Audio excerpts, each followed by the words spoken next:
Recording start. Kinematics, study of motion without knowing it's causes. किस कारण motion हो रहा है उससे कोई लेना देना नहीं, बस वेलोसिटी। मतलब हम लोग क्या कर रहे थे काइनेमैटिक्स में, हम क्या लिख दे रहे थे, जैसे कार मान ली अपन ने या बस मान लिए, और हमने क्या बोल दिए कि ये इतनी वेलोसिटी से जा रही है 10 मीटर पर सेकेंड, ऐसा बोल दिए हमने बस।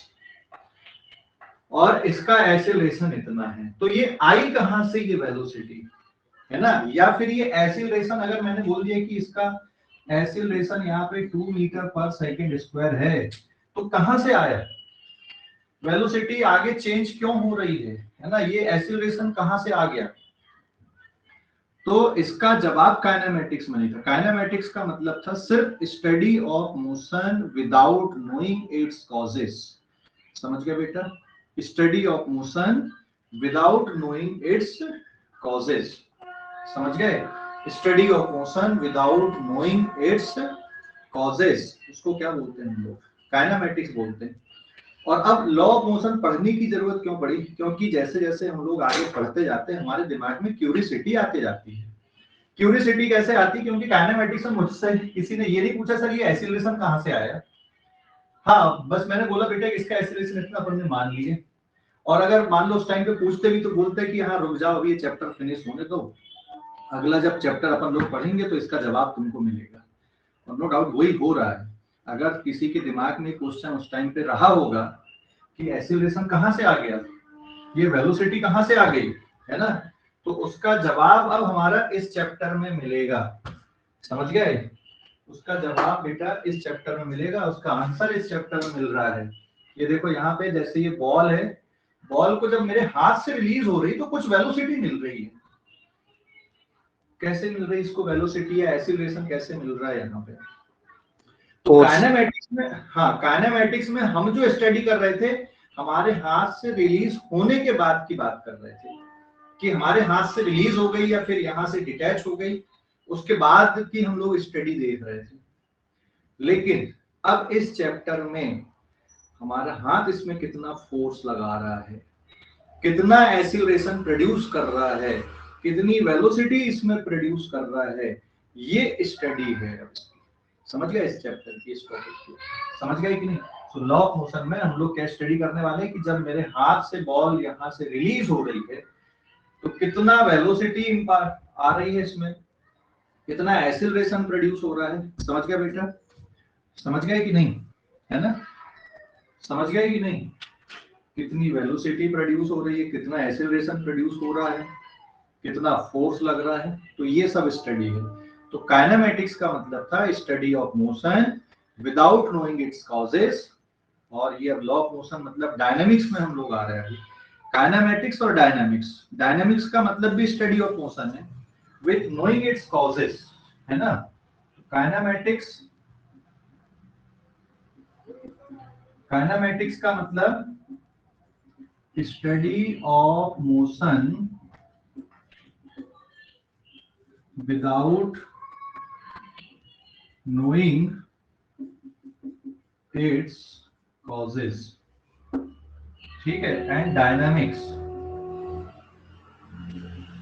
डायनामिक्स का मतलब study of motion with knowing it's causes.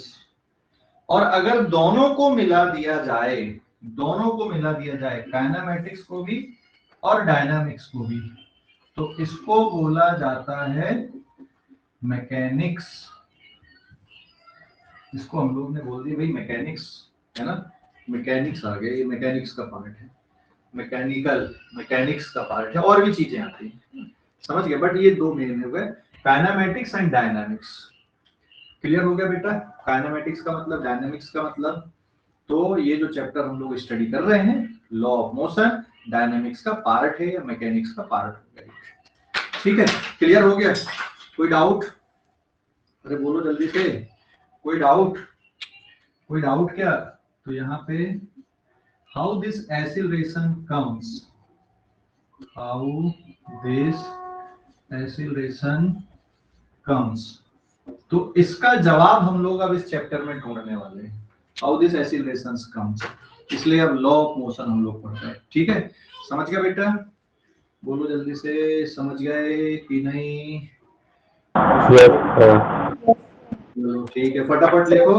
और अब हम लोग स्टार्ट करते हैं। ये इंट्रोडक्शन हो गया, अब हम लोग स्टार्ट करते हैं। फटाफट नोट कर लो, जल्दी से नोट कर लो।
तो हाँ बोलो बेटा।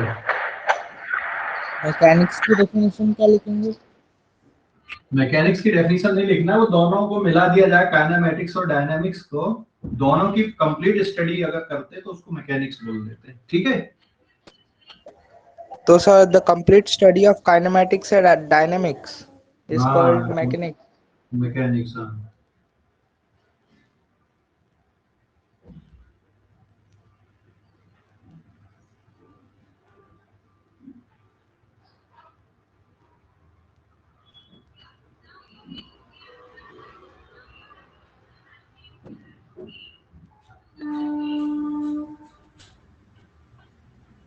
हो गया क्या?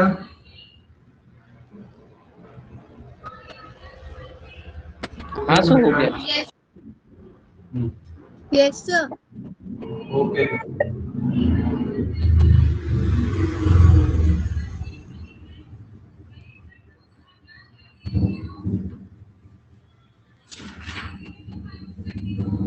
अब हम लोग आ रहे हैं यहाँ पे कॉन्सेप्ट ऑफ फोर्स पे।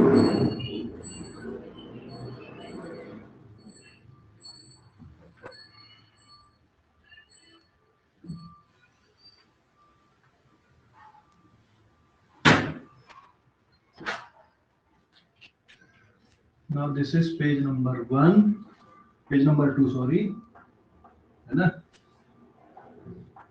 Now अब हम लोग आ रहे हैं बेटा यहाँ पे कॉन्सेप्ट ऑफ फोर्स।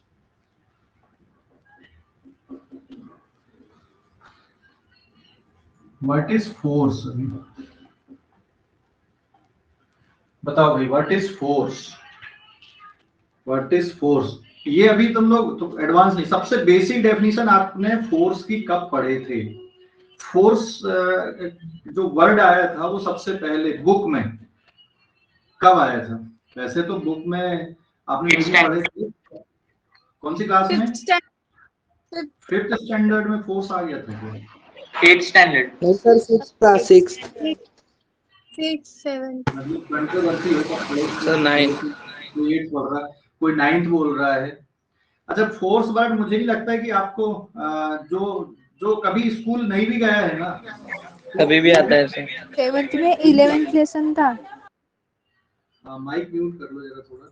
मैं ये बोल रहा हूँ कि जो फोर्स वर्ड है, जो आज तक स्कूल नहीं भी गया है ना, उसको भी मालूम है कि क्या फोर्स है, फोर्स क्या होता है ना, मालूम है कि नहीं उसको भी, भले वो फोर्स ना बोले, उसको कुछ और नाम से और जाने। क्या कुछ और नाम से जाने, भले वो फोर्स नहीं बोल रहा, कोई पढ़ा लिखा नहीं भी है ना। और अगर सर फॉर हाँ एग्जांपल कोई काम पे जा रहा है, मतलब कोई हाँ कुछ लेके जा रहा है अपने पीठ पे, मतलब वो फोर्स लग रहा है ना उसे। हाँ हाँ, कुछ काम पे जा रहा है, कुछ लेके जा रहा है तो फोर्स लग रहा है, साइकिल चला रहा है तो पैरों से पेडलिंग कर रहा है, ठीक है, गाड़ी चलाने के चालू करने के पहले किक मार रहे हैं, ठीक है, समझ गए कि नहीं, हमने किसी चीज को होल्ड किया हुआ है, ब्रेक लगा रहे हैं। तो अगर कोई आज तक स्कूल नहीं भी गया ना तो भी ही नोस द फोर्स। पर अच्छा उसको ये भी पता है, मतलब जैसे कोई गाड़ी चला रहा है, ट्रक चला रहा है या कार चला रहा है, मान लो पढ़ा लिखा नहीं भी है ना, तो वो ब्रेक अप्लाई, कितना ब्रेक लगाना है, वो एक्सपर्टाइज से चीजें आ जाती है। मतलब उसको अपन बुक से पढ़ के बताएंगे बेटा तेरे को साइकिल इतनी दूर पे जाके रोकना है, तो शायद वो नहीं कर पाएगा, लेकिन उसका एक्सपीरियंस या कॉमन सेंस जरूर करेगा कि कितना अप्लाई करना चाहिए ब्रेक ताकि वहां तक जाके रुक जाए, ठीक है। तो वो सब कर लेते हो, उसके लिए हमको पढ़ने की जरूरत नहीं है, वो हमारा जो एक्सपीरियंस है ना वो सिखा देता है, ठीक है, बार बार उसी काम को रिपीटेड वे पे करने से। लेकिन फिजिक्स क्या कहती है कि आप कैलकुलेट करके बताओ, बात समझ गए कि नहीं। फिजिक्स में और कॉमन लाइफ में यही तो अंतर है ना। फिजिक्स भी हमारी जो कॉमन लाइफ में डे टू डे में जो चीज हो रहा है हमारे आसपास जो हो रहा है वही फिजिक्स है। अच्छा बाकी जो पढ़े लिखे नहीं है या फिर जो पढ़े हैं लेकिन फिजिक्स नहीं भी जानते हैं तब भी उनको मालूम है, वो सारे काम करते हैं, ठीक है। लेकिन हम लोग क्या करते हैं कि भाई मैं यहां से ब्रेक लगा रहा हूं, साइकिल को उतनी दूर पे जाके रुकनी चाहिए, है ना, साइकिल उतनी दूर पे जाके रुकनी चाहिए, तो कितना ब्रेक लगाना चाहिए ये हम लोग कैलकुलेट करते हैं। उनको कोई लेना देना नहीं, वो तो अपना ब्रेक लगाए, एक्सपीरियंस है उनका, इतनी दूर जाके रुक जाएगी। हम लोग ये करते हैं, तो ये फर्क है, बात समझ गए। तो फोर्स की जो कॉन्सेप्ट है, फोर्स की जो कॉन्सेप्ट वो जानते सभी लोग हैं, लेकिन एक स्कूल एजुकेशन पे अगर हम लोग बात करें कि ये कब आया ये जो वर्ड है हमारे दिमाग में, तो मुझे जहां तक ध्यान है 7th या 6th या 7th क्लास से आना चाहिए। साइंस की जो बुक पढ़ते हो तुम लोग, साइंस की बुक कहाँ पे पढ़ते हो बेटा, आपको कौन सी क्लास से स्टडी चालू जाती साइंस की? हाँ साइंस की स्टडी याद है कौन सी क्लास से चालू जाती साइंस? सेकंड या third sir first standard, third first से स्टार्ट होती है। उतनी समझ डेवलप होनी चाहिए, शायद 5th या 4th के सेकंड आसपास। से सर, सर फर्स्ट सेकंड में सब ईवीएस रहता था। ईवीएस रहता है 5th तक। हाँ लेकिन उसमें इतना नहीं आता, मतलब जो फोर्स की कॉन्सेप्ट आती है उस टाइम, उसमें जो साइंस रहती ना बिल्कुल बेसिक क्लासेस में, वो इस तरह की नहीं रहती। हाँ थोड़ा बहुत स्टार्स के बारे में कुछ ये इस तरह से बताते हैं। सर 9th में था एक चैप्टर वर्क एंड फोर्स करके। भाई इसको 9th क्लास में तो कंप्लीट डेफिनेशन आ गई है, कंप्लीट डेफिनेशन 9th क्लास में। जो अभी हम लोग पढ़ने वाले हैं, शुरुआत जहां से हम लोग करने वाले, वो डेफिनेशन 9th क्लास में है। मैं कंप्लीट डेफिनेशन की बात नहीं कर रहा हूँ, मैं वो डेफिनेशन की बात कर रहा हूँ जब पहली बार बुक में आपने फोर्स को पढ़ा, ठीक है, जब पहली बार बुक में साइंस की बुक में आपको फोर्स वर्ड मिला, मैं उस की बात कर रहा हूँ। तो आई थिंक ये है 6th या 7th या 8th, मैं I am not confirm, but वहां कहीं पे आता है। और आपने फोर्स के बारे में, चलो न्यूटन्स लॉ हम तो बात ही नहीं कर रहे, हम लोग तो सिर्फ फोर्स के बारे में देखें। व्हाट इज फोर्स, हमारे दिमाग में क्या आना चाहिए? What is force? फोर्स की सिर्फ एक ही डेफिनेशन है, what is force, and what is the answer इसका आंसर है एनी पुश और पुल। एनी पुश और पुल, यही है बेटा, बस इसके अलावा नहीं। यही पढ़े थे ना, सबसे basic definition of the force, any push और पुल, ठीक है, एनी पुश और pull that is called force. पढ़े थे? हाँ या ना जवाब देना। एनी पुश और पुल क्या बोलते हैं हम लोग इसको? फोर्स बोलते हैं, है ना। ये मान लो कोई एक हैवी बॉक्स रखा हुआ है ग्राउंड पे, ये यहाँ पर भी मैंने एक डायग्राम बना दिया, 2 डायग्राम ले रहे हैं हम लोग, एनी पुश और पुल, ठीक है। जैसे मान लो यहाँ पे हमने एक पर्सन लिए और ये इसको क्या कर रहा है बेटा, धक्का दे रहा है ऐसा, ठीक है, ये पर्सन क्या कर रहा है, इसको धक्का दे रहा है।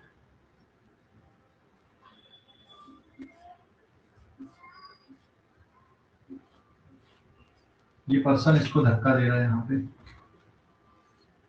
ये फोर्स लगा रहा है, मतलब इधर पे क्या कर रहा है, ये इसको पुश कर रहा है, ये बॉक्स को, दिस इज एनी बॉक्स, और ये क्या कर रहा है, बॉक्स को पुश कर रहा है, ठीक है। और दूसरा पर्सन क्या कर रहा है, इसको खींच रहा है। मान लो ऐसे कोई रस्सी लगा देता हूँ, यहाँ पे एक स्ट्रिंग ले लिया मैंने,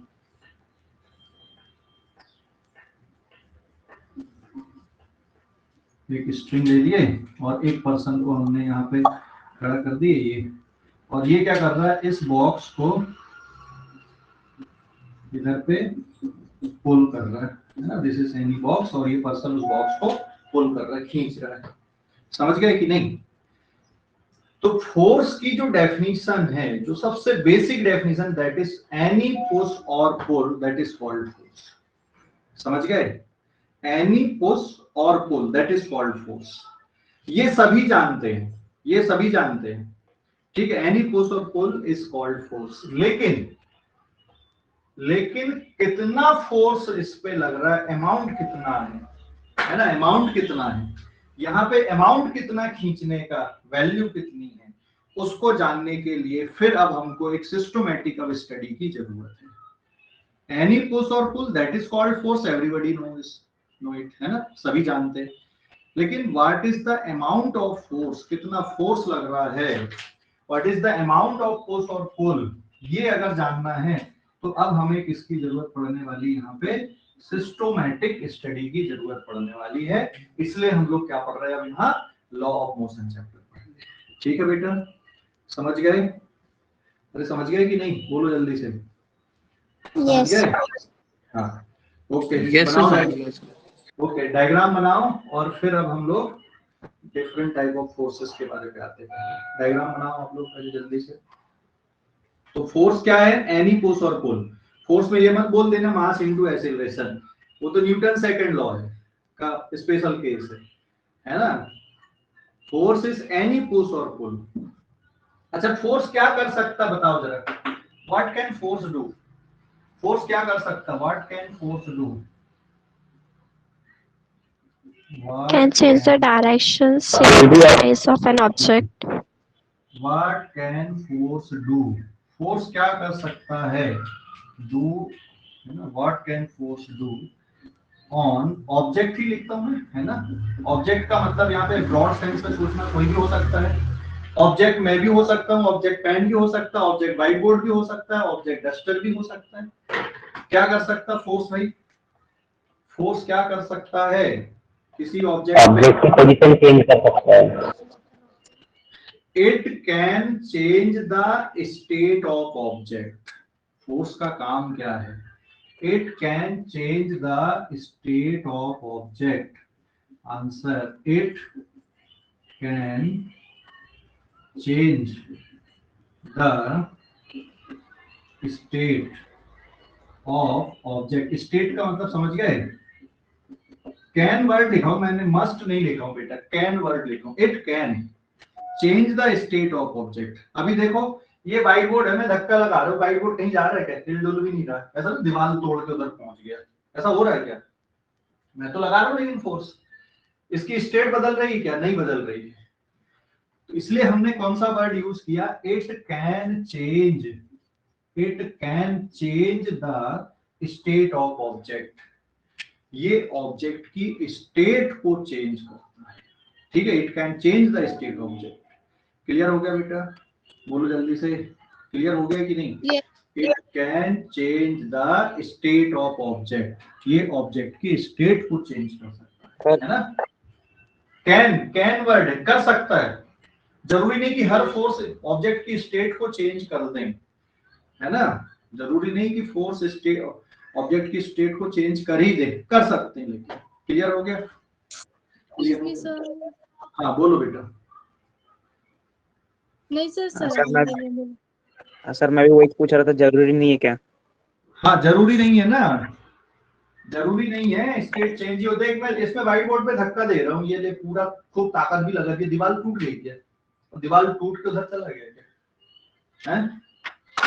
हेलो, तू अकेला ट्रक को ढकेल सकता है क्या? ट्रक खड़ा हुआ, पंचर ट्रक है मान ले, उसके चक्के निकाल दिया, अब ढकेल के बता, ट्रक ढकेल देगा क्या? हेलो, है ना।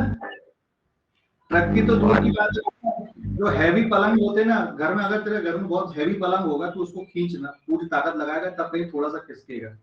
हाँ, दो लोग मिलके खींच सकते हैं। ट्रक की बात करें, पंचर ट्रक है, मान ले चक्के निकाल दिया, अब उसको खिसका के बताओ फिर चलेगा डुलेगा अपने से क्या? नहीं। स्टेट बदली क्या? नहीं। तो हाँ, लेकिन अगर मैं ये बोलूं ये देखिए डस्टर ये वाले हाथ में रखा है, यहाँ से फोर्स लगा, ये आ गया, यहाँ से स्टेट बदल गई इसकी। तो force can change the state of object, object की स्टेट को बदल सकता है। स्टेट मतलब समझ गए? स्टेट कितने टाइप की होती है? State of rest and state of motion. State are two types, state of rest और स्टेट ऑफ मोशन।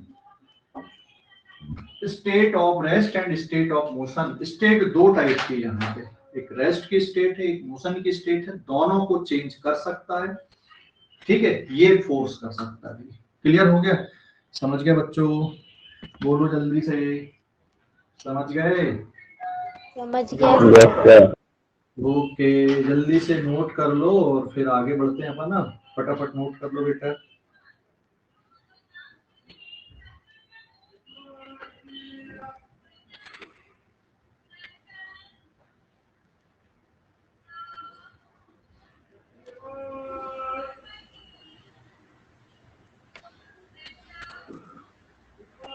हो गया क्या? Yes. Yes sir. ओके।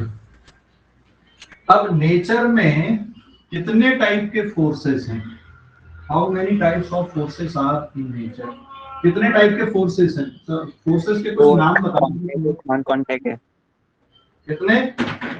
वो। नेचर में कितने टाइप के फोर्सेस हैं?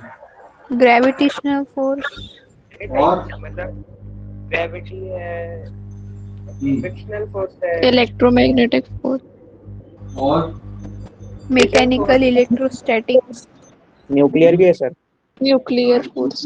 और फिर muscular force, magnetic muscular force. Force है, मस्कुलर फोर्स। और Magnetic force. Contact and non-contact force. Contact and non contact force. और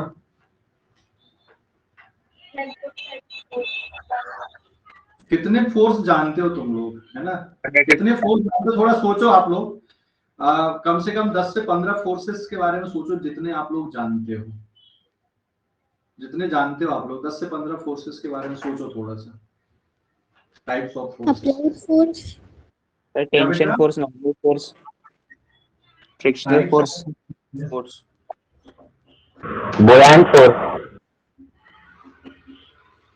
टाइप्स ऑफ फोर्सेस में, टाइप्स ऑफ फोर्सेस में मैं यहाँ पे जगह छोड़ दे रहा हूँ, आप लोग लिखना, सोच सोच के लिखना कितने टाइप के फोर्सेस आप सोच पाते हो, है ना? तो ये आपका होमवर्क है, टाइप्स ऑफ फोर्सेस के लिए ये होमवर्क है और आपको सोच के लिखना है भाई, ये जगह छोड़ देना।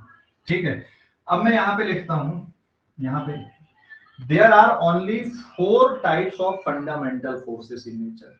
4 ही फंडामेंटल फोर्सेस हैं, फंडामेंटल फोर्सेस इन नेचर। कौन कौन से हैं? Fundamental forces in nature. Nature में बेटा 4 फंडामेंटल फोर्सेस हैं। कौन कौन से हैं? Sir first action, distance force, Gravitational, electromagnetic, strong nuclear force, weak nuclear gravitational force. Force के सिंबल Fg डिनोट कर रहा हूं मैं। फिर है electromagnetic force, electromagnetic, it is denoted by Fe। Nuclear force and weak forces, nuclear force it is denoted by Fn और weak forces. ठीक है, वीक फोर्सेस Fw। ठीक है, so there are 4 fundamental forces in nature. Fundamental forces in nature, ये 4 type के fundamental forces होते हैं। ठीक है, 4 टाइप के फंडामेंटल। ग्रेविटेशनल जानते हो, इलेक्ट्रोमैग्नेटिक थोड़ा थोड़ा जानते हो, न्यूक्लियर के बारे में बहुत कम जानते हो, वीक फोर्सेस के बारे में उससे भी कम जानते हो। ठीक है, अगर हम लोग बेटा स्ट्रॉन्गनेस की बात करें तो जो न्यूक्लियर फोर्स होता है ये नेचर में सबसे स्ट्रॉन्गेस्ट फोर्स है। इलेक्ट्रोमैग्नेटिक से। उसके बाद फिर आता वीक फोर्स, और सबसे वीकेस्ट फोर्स जो होता है नेचर में ना, वो ग्रेविटेशनल फोर्स है। सबसे weakest force in nature is gravitational force. तो ये इनकी स्ट्रेंथ है फोर्सेस की। सबसे वीकेस्ट फोर्स जो है नेचर में, ये ग्रेविटेशनल फोर्स है।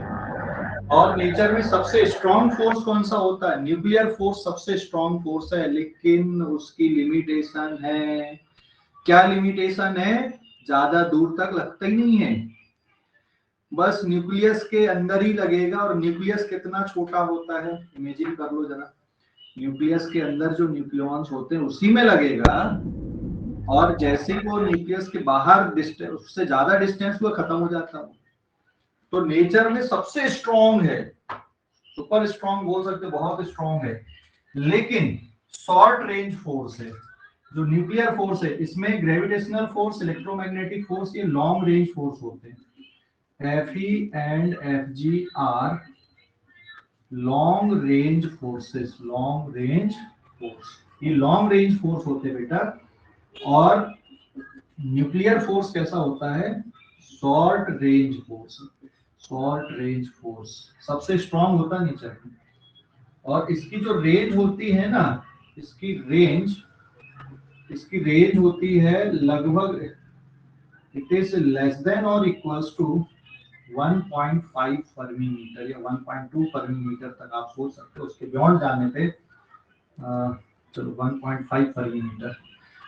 फर्मी मीटर, एक fermi metre 10 to the power -15 metre. तो ये सोचो यार कितना वीक है ये फर्मी मीटर। फर्मी मीटर मतलब होता है 10 टू द पावर -15 मीटर। मतलब कि इसकी रेंज कितनी कम है, लेकिन सबसे स्ट्रॉन्ग है। और ग्रेविटेशनल फोर्स जो बहुत दिखता है हमको, बहुत यूज देख रहे हैं अपन, बहुत इसके बारे में स्टडी कर रहे हैं। ये नेचर में सबसे वीकेस्ट फोर्स है ना, सबसे वीकेस्ट है नेचर में। जितने भी फोर्स, सबसे वीक फोर्स यही वाला है, वीकेस्ट फोर्स इन नेचर। कौन सा है weakest force in nature? Gravitational force. Gravitational force. Strongest कौन सा है? Nuclear gravitational force. Weak force, ऐसा है ना। तो अब आपको जो कॉमन फोर्सेस आपने पढ़े हैं, जितने भी आप लोग जानते हो, मस्कुलर फोर्स है ना, वेट हो गया, फिर रस्सी में टेंशन फोर्स हो गया, स्प्रिंग के खींचते हो तो इसमें स्प्रिंग फोर्स आ गया। ऐसे जितने भी आप लोग जानते हो, फ्रिक्शन हो गया, है ना, जितने भी आप लोग जानते हो, आपको उनको यहाँ पे लिखना है। ठीक है, चलो भाई फटाफट नोट करो इसको, आगे बढ़ते हैं हम लोग। नोट करो बेटा, जल्दी से नोट कर लो।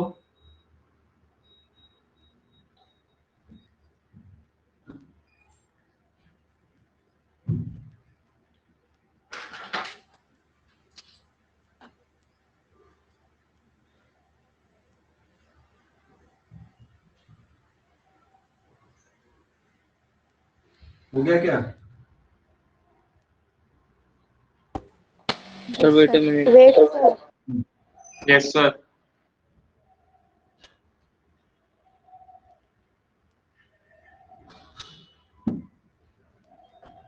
सर हाँ, सर वो जो आपने फोर्सेस को डिसेंडिंग ऑर्डर में लिखे हो, उसके नीचे क्या लिखे हो? कहाँ पर? ये सर ये हाँ वही fermi metre, 1 fermi metre, fermi metre या फेम्टोमीटर, फर्मी मीटर है वो। हाँ, फर्मी मीटर है। हो गया क्या लिखकर? Wait, sir.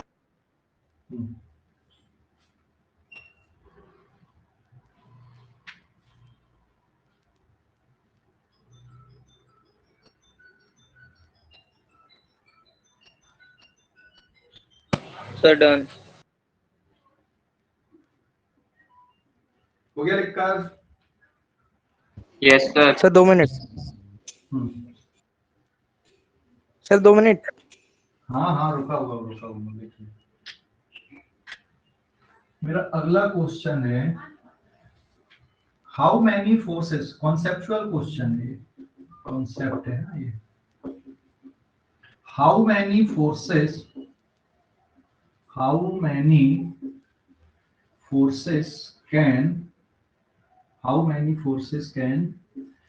act on an object. How many forces can act on an object? किसी ऑब्जेक्ट पे कितने फोर्स लग सकते हैं? किसी ऑब्जेक्ट पे कितने फोर्स लग सकते हैं? थोड़ा सोचो और बताओ. How many forces can of an object? किसी ऑब्जेक्ट पे 2. और बोलो 2 के बाद किसी ऑब्जेक्ट पे Gravitational force.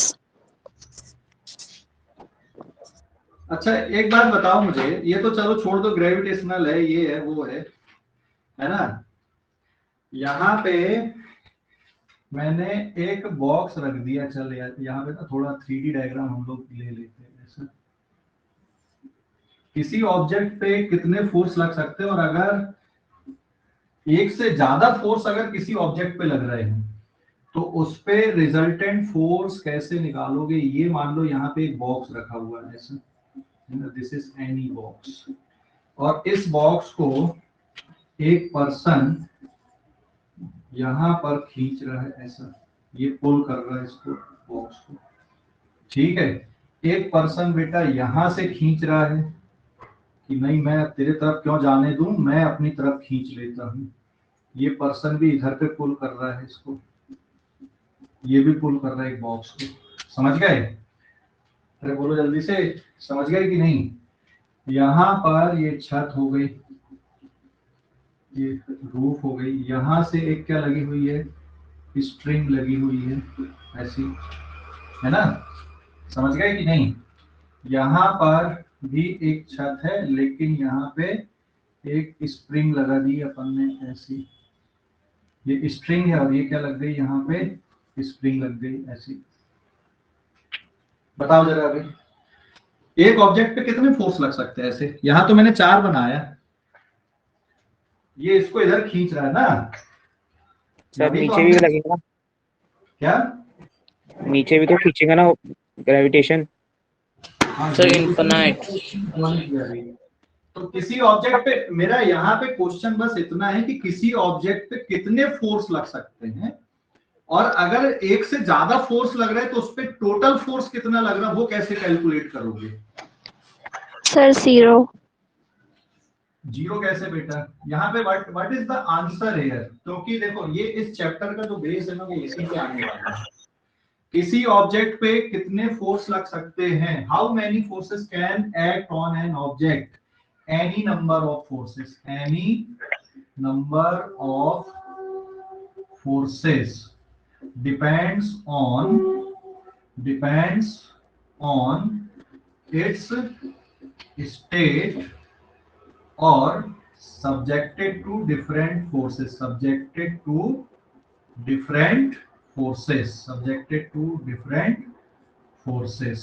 समझ गए? कितने भी नंबर लग सकते भाई.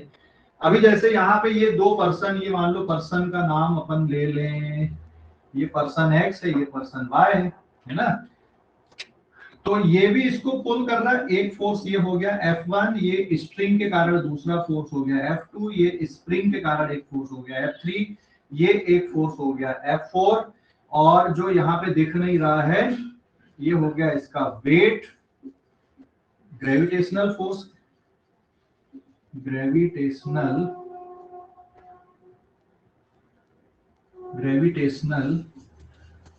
फोर्स है ना, जो दिख नहीं रहा. ये हो गया, और भी हो सकते हैं यहाँ पे, अभी मैंने पूरा बताया नहीं अभी ऐसा. समझ गए ना? तो कितने फोर्स हो गए यहाँ पे? ये वाला भी अपन ने नाम दे दिया भाई, ये हो गया कौन सा, F5. यार एक ऑब्जेक्ट में कितने भी फोर्स लग सकते हैं, और अगर इस ऑब्जेक्ट में हमें नेट फोर्स निकालना तो क्या करोगे? Then how will you find, अगला क्वेश्चन है, how will you find net force on object? Net force act on object. तो क्या आंसर होगा? ऑब्जेक्ट पे नेट फोर्स कितना लग रहा है, कैसे निकालोगे? Sir by adding. क्या करोगे? ऐड करोगे। Add. ठीक है भाई, तुमको आज घर में मम्मी ने भी दे दिया 100 रुपए, पापा ने भी दे दिया 200 रुपए। ठीक है, बड़ी बहन है या छोटी बहन है तुम्हारी या भाई है, उनने भी तुमको 50 रुपए दे दिए। कितने पैसे हो गए तुम्हारे पास में टोटल? क्या किए तुमने?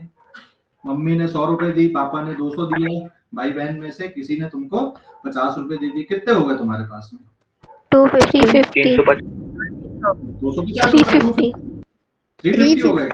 350. 350 सर कैसे? पापा ने Yes, 200 दिए sir. ना। बराबर है, 350 हो गए। क्या किए तुम लोगों ने? क्या किए उसमें? 350 पिज्जा खाया। Add. ऐड कर दिए, सिंपल, बिल्कुल सही। तो इस ऑब्जेक्ट में टोटल कितना फोर्स लग रहा है, तो क्या करोगे? क्या करोगे? Add. ऐड करोगे। कौन सा Add. एडिशन करोगे? फोर्स कैसी क्वांटिटी है? फोर्स कैसी क्वांटिटी Vector. है? Vector. Vector. तो कौन सा एडिशन होगा? रुपए वाला एडिशन होगा कि वेक्टर स्पेशल एडिशन चलेगा यहाँ? Vector addition. Vector addition. तो आंसर क्या आएगा यहाँ पे? What is your answer? एक ऑब्जेक्ट पे एक से ज्यादा फोर्स लग सकते हैं। अगर हमें उस ऑब्जेक्ट पे टोटल फोर्स निकालना है तो सभी फोर्स को ऐड करना पड़ेगा। कौन सा एडिशन करना पड़ेगा? Answer, we have to add. Add मतलब add all the forces. We have to add all the forces act on object. कौन सा एडिशन? Vector addition. कौन सा addition? Vector. Vector addition is required. Vector addition is required. समझ गए? Vector addition is required. तो जैसे मैंने जो रुपए वाली कॉन्सेप्ट बताया था, रुपए वाली कॉन्सेप्ट में हमने सीधा सीधा ऐड कर दिया, दैट इज स्केलर एडिशन। यहाँ पे कौन सा एडिशन करना पड़ेगा बेटा? यहाँ पे कौन सा एडिशन करना है आपको? वेक्टर एडिशन करना है। यहाँ पे वेक्टर एडिशन करना है, समझ गए ना? स्केलर एडिशन नहीं। कौन सा एडिशन रहेगा यहाँ पे? वेक्टर एडिशन करना है, समझ गए? Vector addition. जैसे यहाँ पे जो नेट फोर्स अगर हम देखें, बॉक्स पे लगने वाला net force, net force on box, ठीक है, इसको हम लोग ऐसा भी लिख सकते हैं, समेशन एफ ऑन बॉक्स, ऐसा भी लिख सकते हो। इक्वल्स टू किसके बराबर आएगा? Vector sum of all forces, F1 vector plus F2 vector plus F3 vector plus F4 vector. कितने हैं यहाँ पे? ऐसे 4 और ये हो गया 5, है ना? 5 फोर्सेस लिखे ना अपन ने, F1 F2 F3 F4 F5। समझ गए? अरे समझ गए? Plus F5। कौन सा सम करना पड़ता बेटा? वेक्टर सम करना पड़ता है। तो कहानी में ट्विस्ट ये आ गया, फिर से वेक्टर आएगा मतलब। तो भैया आज फिर से वेक्टर पढ़ो आज सब लोग। फिर से वेक्टर का एडिशन, सब्ट्रैक्शन, रेजोल्यूशन, कंपोनेंट में रेजोल्यूशन, ये 2-3 चीजें फिर से आप लोग पढ़ो। फिर से वेक्टर के बारे पे, resolution of vector, addition of vector, subtraction of vector, दोबारा पढ़ो फिर से इस चैप्टर में फिर यूज होगा। समझ गए? न्यूटन, इस चैप्टर में ना बस 3 ही इक्वेशन है, 3 भी नहीं है, एक ही फार्मूले से एक ही इक्वेशन पे पूरा चैप्टर डिपेंड करने वाला अभी, ठीक है? एक ही फार्मूले पे ये पूरा चैप्टर डिपेंड होने वाला है। और ये जो बताया ना मैंने, हमको अब यही करना है इस चैप्टर में। थोड़ा कुछ कुछ चीजें और आएंगी ऐड होके, मतलब जो पुराने चैप्टर में पढ़े हैं, बाकी फिर से वही कहानी रिपीट होने वाली है। ये समझ लो, कैलकुलेशन में कॉन्सेप्ट तो ये चली रही है हमारी, बट कैलकुलेशन की जो कहानी है, जो पहले पढ़ा हुआ है, वापिस से वही कहानी आपकी फिर रिपीट होगी। ठीक है? समझ गए बच्चों? अरे बोलो जल्दी से, समझ गए? हाँ सर, समझ गया सर। हाँ, चलो फटाफट नोट कर लो इसको, जरा फटाफट नोट कर लो, है ना? जल्दी जल्दी नोट करो आप लोग।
हो गया क्या बेटा लिखकर? Yes, sir. Yes, sir. Sir, wait a minute.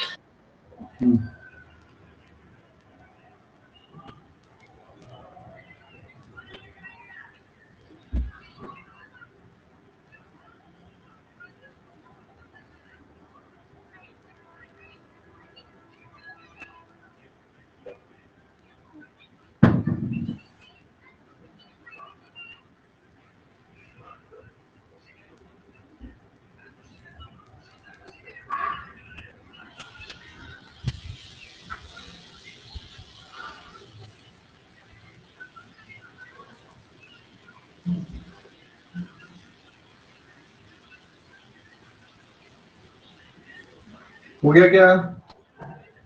Hello, Yes, sir.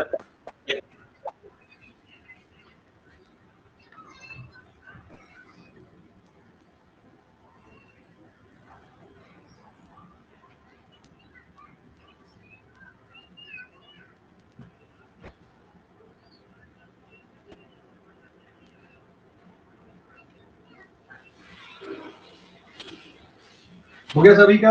आगे बढ़ूं मैं? हेलो, अरे हो गया लिखकर? Yes, sir. Yes, Yes, sir. sir.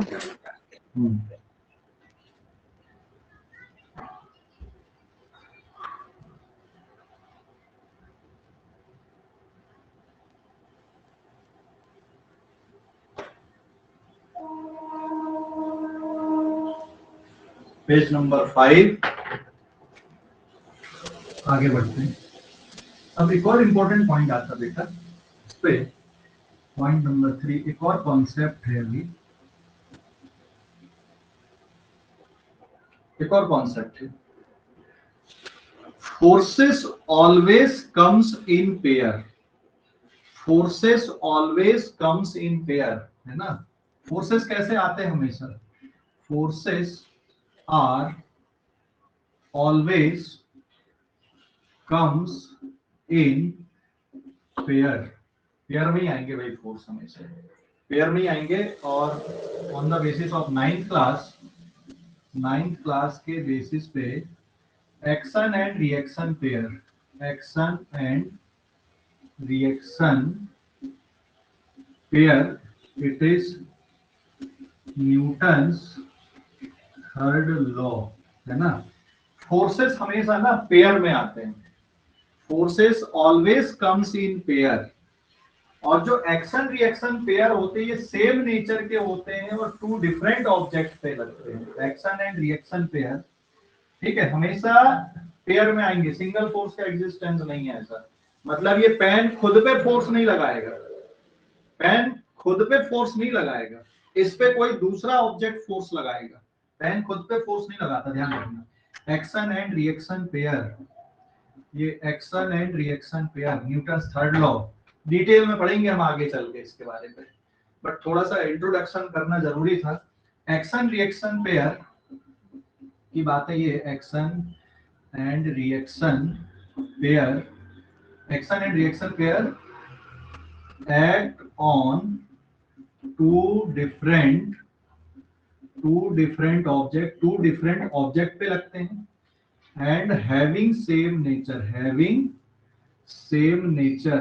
Nature के होते हैं। ऐसा नहीं है कि एक्शन ग्रेविटेशनल है तो उसका रिएक्शन इलेक्ट्रोमैग्नेटिक होगा, ऐसा नहीं है। अगर एक्शन ग्रेविटेशनल है तो रिएक्शन भी ग्रेविटेशनल होगा, अगर एक्शन इलेक्ट्रोमैग्नेटिक है तो रिएक्शन भी इलेक्ट्रोमैग्नेटिक होगा, ध्यान रखना। Action and reaction pair act on two different object and having same nature, same nature का मतलब अगर ये ग्रेविटेशनल है तो इसका जो रिएक्शन फोर्स आएगा ये भी ग्रेविटेशनल होगा, अगर ये इलेक्ट्रोमैग्नेटिक है तो इसका रिएक्शन पेयर भी इलेक्ट्रोमैग्नेटिक होगा, समझ गए ना? Act on two different object having same nature and act along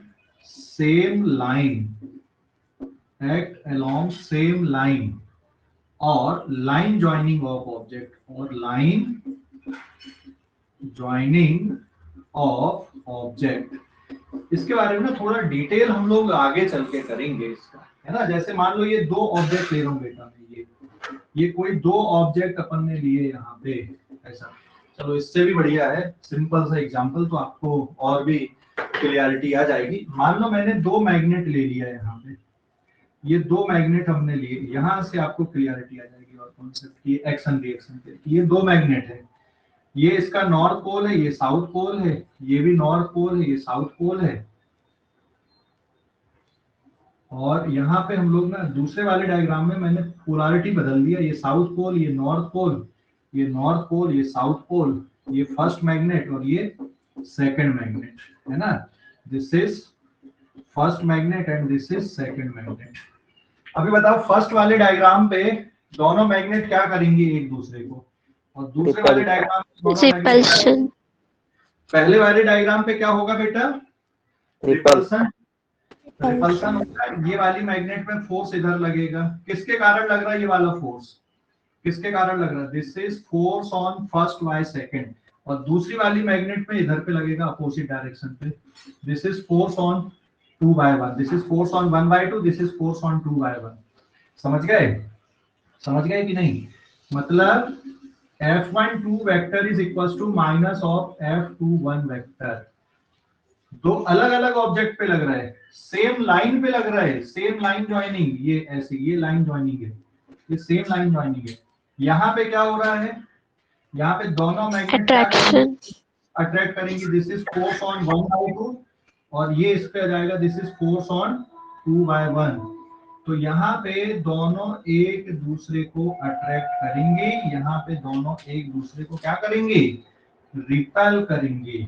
समझ गए। लेकिन अगर ये एक्शन है, ध्यान देना, अगर बेटा ये एक्शन फोर्स है तो उसका रिएक्शन ये है, और अगर ये इसको आप रिएक्शन बोल रहे हैं तो ये एक्शन है। किसको एक्शन बोलना है, किसको रिएक्शन बोलना है, ठीक है, किसको एक्शन बोलना है, किसको रिएक्शन बोलना है, आपकी चॉइस है। लेकिन फोर्सेस हमेशा पेयर पे आते हैं, मतलब ऐसा नहीं होगा कि ये मैग्नेट खुद से ही रिपेल होने लगेगी, भैया इसको रिपेल करने के लिए किसी दूसरी मैग्नेट की जरूरत लगेगी। समझ गए, या अट्रैक्ट करने के लिए दूसरी मैग्नेट की जरूरत लगेगी। जैसे ये जो मैग्नेट मैंने बनाया, इसमें जो मैग्नेटिक फोर्स लगेगा वो तभी लगेगा जब कोई दूसरी मैग्नेट होगी इसके पास में, और वो अट्रैक्शन रिपल्सन दोनों हो सकता है। लेकिन डायरेक्शन देखो, यहाँ पे डायरेक्शन कैसे जा रहा है, यहाँ पे डायरेक्शन कैसे जा रहा है, यहाँ पे डायरेक्शन अपोजिट जा रहा है, यहाँ पर डायरेक्शन अपोजिट जा रहा है, इसलिए मैंने लिखा F12 is equal to minus of F21। समझ गए। तो फोर्सेस हमेशा कैसे आते हैं, पेयर में आते, सिंगल फोर्स का एग्जिस्टेंस नहीं होता है, ध्यान रखना, सिंगल फोर्स एग्जिस्ट नहीं करता। ये जो मैग्नेट है ये खुद पे फोर्स नहीं लगाएगी, इस पे जो फोर्स लगेगा वो कोई दूसरी मैग्नेट से लगेगा। समझ गए, वेदर इट इज अट्रैक्शन और रिपल्सन इट डजंट मैटर, लेकिन इस पे जो फोर्स लग रहा मैग्नेटिक फोर्स, ये किसी दूसरी मैग्नेट के प्रेजेंस से लगेगा। समझ गए। अरे हाँ या ना जवाब दो, बोलो जल्दी से। Yes, sir. कोई डाउट इस पे, कोई डाउट, कोई डाउट बेटा इस पे, बोलो No, जल्दी। sir. सर, हाँ बोलो। सर आपने जो वो डेफिनेशन में टू डिफरेंट ऑब्जेक्ट लिखे ना, वो वाला स्टेटमेंट नहीं समझा।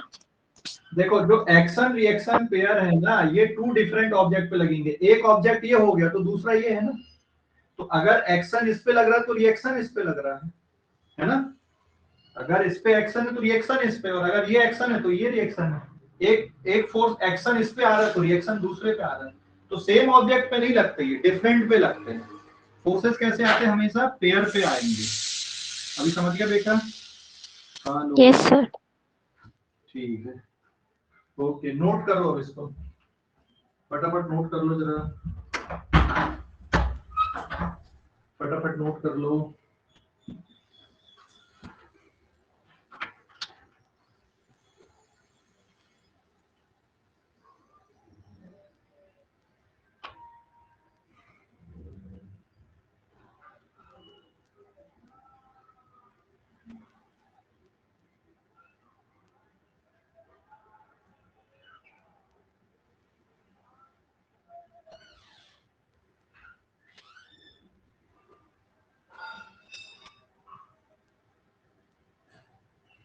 हो गया क्या?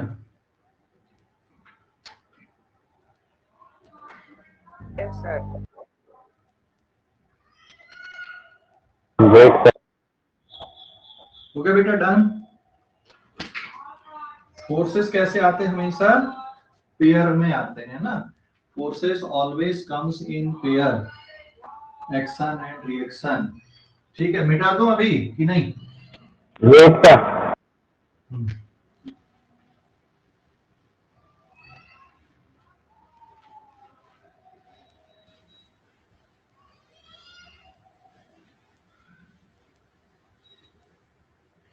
पेज नंबर 6 अभी।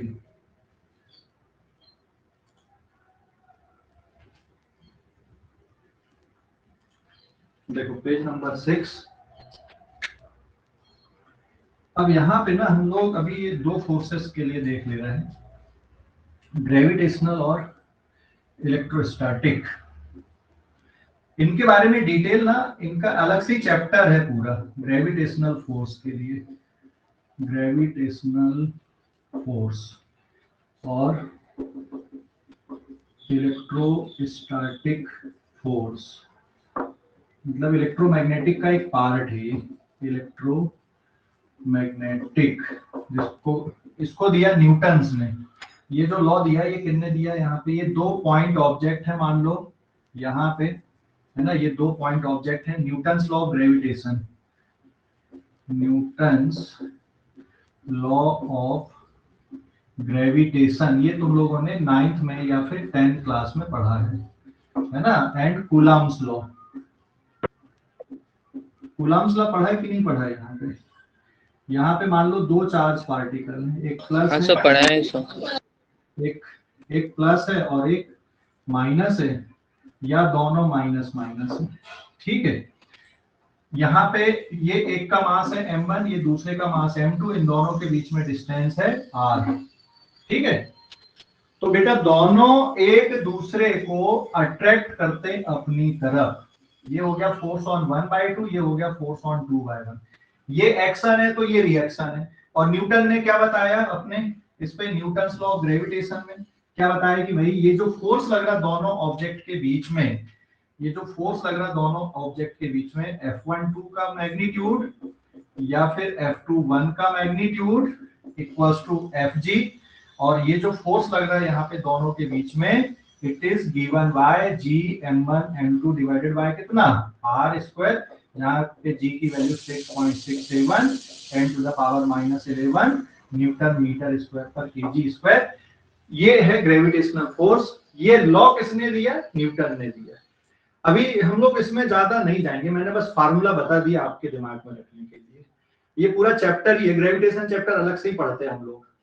और ऐसे कूलम्ब्स लॉ ये 12th में पूरा टॉपिक ही पूरा पढ़ते हैं, पूरा भाई में इलेक्ट्रोमैग्नेटिज्म जब चालू होता है तो पूरा डिटेल में आते हैं। दो लाइट चार्ज क्या करते हैं? अट्रैक्ट करते हैं कि रिपेल करते हैं?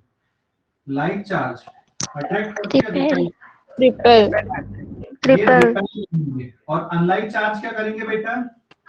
अट्रैक्ट। तो यहाँ पे क्या आएगा? रिपल्सन।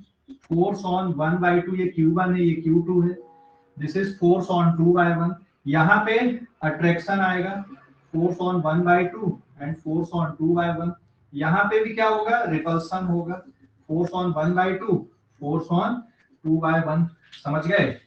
अरे बोलो जल्दी से। ये Q1 है, ये Q2 है, ये Q1 है, ये Q2 है।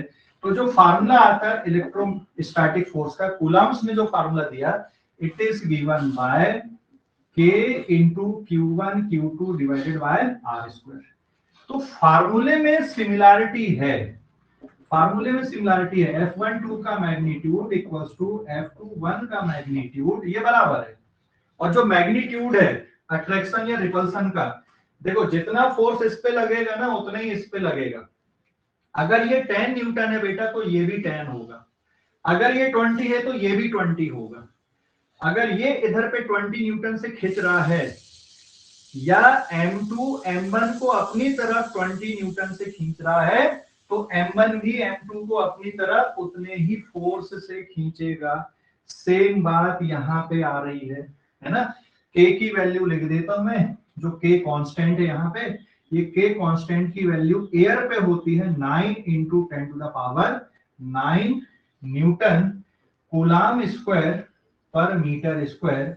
But don't worry about it, ये हम लोग पूरा डिटेल में पढ़ते हैं अभी इस चैप्टर में। बस मैं एक इंट्रोडक्शन के पॉइंट ऑफ व्यू से बता दे रहा हूँ, समझ गए। Gravitational force, Newton's law of gravitation already आप लोगों ने पिछली क्लासेस पे पढ़ा हुआ है, वही चीज है यहाँ पर भी फिर से।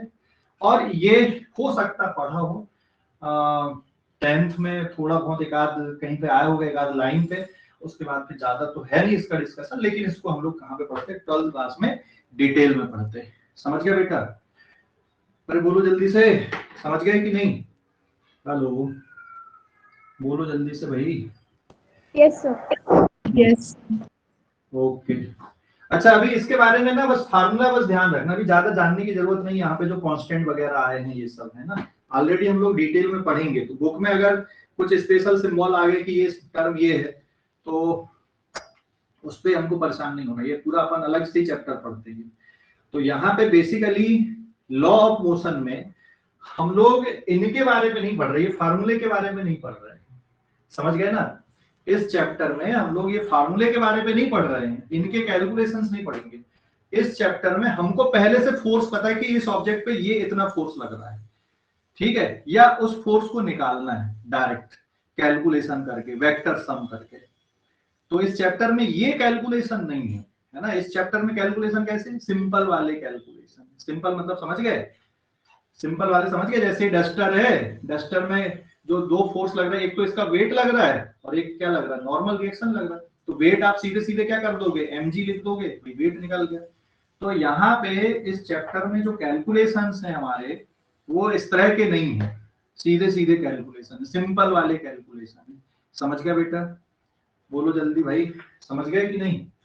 हेलो, अरे समझ गए कि नहीं? Yes, sir.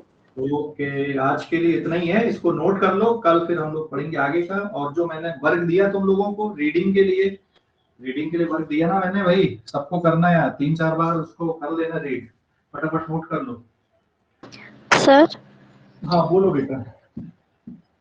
सर यहाँ पे 1 और 2 क्या है? अच्छा ये 1 और 2, इसका मतलब क्या है, this is force on m1 object due to m2 object, ठीक है। सर कुछ ऐसा अलग नहीं कर सकते सर, 21 और 12 ही दिख रहा अलग ही। ये 21 और 12 अलग नहीं दिख रहा है, 1 और 2 का मतलब फोर्स ऑन 1, यहाँ पे लिख देता हूँ, this is force on m2 sir वो तो ऑब्जेक्ट। अभी समझ में आ रहा, लेकिन बाद में जब 12th वगैरह में नए नोट्स निकाल के देखे ऐसा लगेगा कि 12 और 21 है करके। नहीं अभी तो याद तो समझ में आ रहा।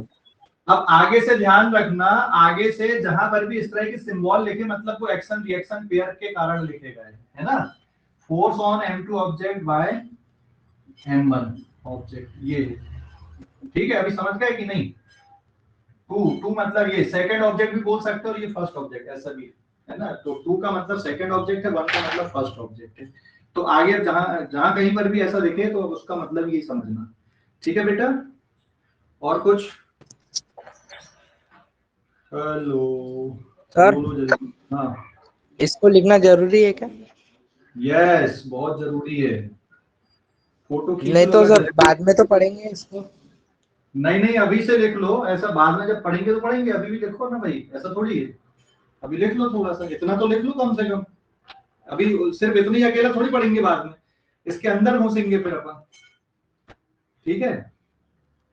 इतना ही नहीं पढ़ेंगे, इसके अंदर भी घुसेंगे। तो आज ये बताओ, आज क्या क्या पढ़े अपन ने, बताओ भाई, थोड़ा समराइज कर ले अपन लोग, क्या क्या पढ़े आज अपन ने, क्या क्या पढ़े, समराइज कर लो फटाफट। Sir what is force? हाँ, एक ऑब्जेक्ट में कितने फोर्स लग सकते हैं, अगर एक ऑब्जेक्ट पे टोटल फोर्स निकालना है तो क्या करते हैं, नेचर में कितने फंडामेंटल फोर्सेस हैं, है ना। फोर्सेस हमेशा कैसे आते हैं, पेयर में आते हैं, ठीक है, सिंगल फोर्स का एग्जिस्टेंस नहीं। समझ गए, समझ गए बच्चा party? Hello Yes, sir. Yes sir. हो गया वो लिख के, तो मैं अभी क्लास एंड कर दूं। Yes sir. Okay, bye, sir. Okay बेटा, बाय बाय। स्क्रीनशॉट ले लो, जिसका नहीं हुआ तो लिख लेना, और जो अभी लिखना चाहते तो लिखो, मैं 2 मिनट बाद की क्लास बंद कर। सर हाँ बोलो। सर ये आप चैप्टर आज में कोई फॉर्मूला काम नहीं है ना? क्या बेटा? ये चैप्टर में कोई फॉर्मूला काम नहीं है ना? नहीं, ये इस चैप्टर में इन फार्मूले का काम नहीं है, है ना? पर लिख लो, क्योंकि ऑब्जेक्टिव टाइप क्वेश्चन डायरेक्ट फार्मूले भी हो जाते हैं कभी कभी कि ग्रेविटेशनल फोर्स का फार्मूला क्या है कम से कम। और ये ऐसा, ये वाला फार्मूला तो पहले ही पढ़ा हुआ है ना, कुछ ऐसा थोड़ी कर रहे कि मैं आ रहा तुमको, ये पहले ही पढ़ा हुआ है, 9-10 क्लास में पढ़ा हुआ है ना? Yes sir. ओके। सर हाँ बोलो बेटा। सर आप आज जाओगे इंदौरा में? अभी बताता हूँ मैं, क्योंकि मेरी एक मीटिंग है, बहुत जरूरी मीटिंग है ना? बता दूंगा मैं, ठीक है? ओके।